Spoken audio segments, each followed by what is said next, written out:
Hello, listeners. Welcome to Anoki Tales. Today, we're diving into a fascinating and often misunderstood topic. Why is someone born as an empath or as a narcissist?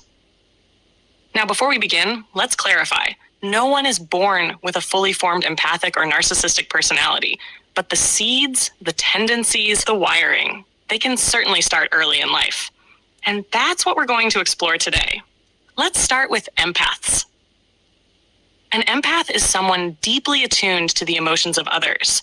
They don't just understand how you feel, they feel how you feel. They can walk into a room and sense the emotional temperature almost instantly. They're drawn to help, heal, and comfort. But where does this come from?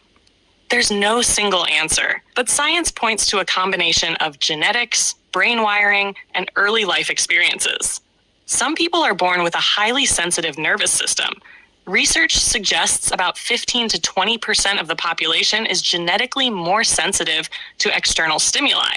Their brains process sensory input more deeply, which also makes them more emotionally responsive. So from the start, an empathic child may cry when they see someone in pain, may be overwhelmed by loud environments, and may have an instinctive need to comfort. But genetics is only one part. Early childhood experiences shape these tendencies. Often, empaths come from households where they had to read the room to stay safe or loved. Maybe they had a parent with unpredictable moods, or they grew up around conflict or neglect.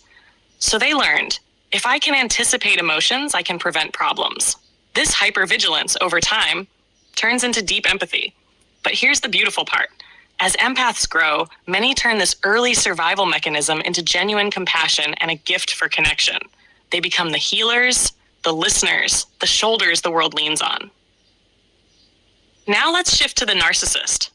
When we hear the word narcissist, we often picture someone arrogant, self-centered, maybe even cruel. But it's much more complex. The roots of narcissism also lie in genetics and early environment. Studies suggest a genetic component to narcissistic traits, such as high levels of extroversion, dominance, or a need for admiration.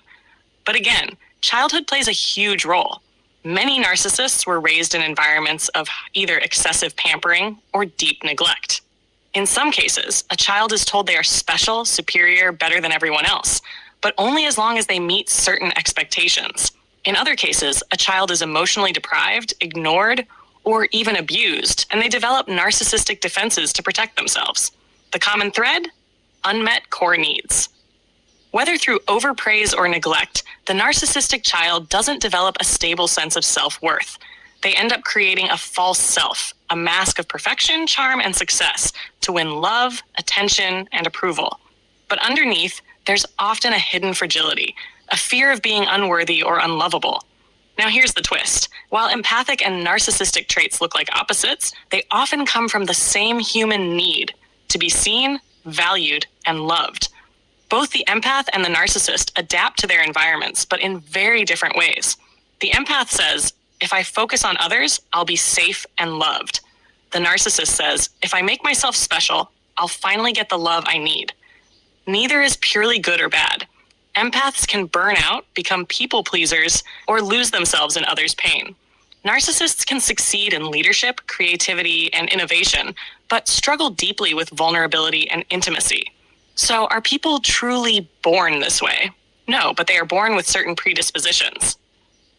Life then shapes and amplifies those tendencies. Now, why is this important to understand? Because empathy and narcissism are often magnetically drawn to each other. Empaths want to heal the wounded narcissist, and narcissists crave the adoration of empaths. But without awareness, this can become toxic, draining the empath and never healing the narcissist. Understanding the roots of these traits helps us approach them with compassion, boundaries, and growth.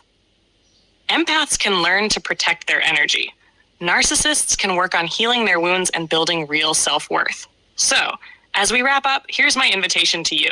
If you identify as an empath, honor your gift, but also honor your limits. If you see narcissistic traits in yourself, don't despair. They're often a shield over old pain, and with self-awareness and help, change is possible. And if you love someone on either side of this spectrum, remember, you can offer understanding, but you're not responsible for their healing.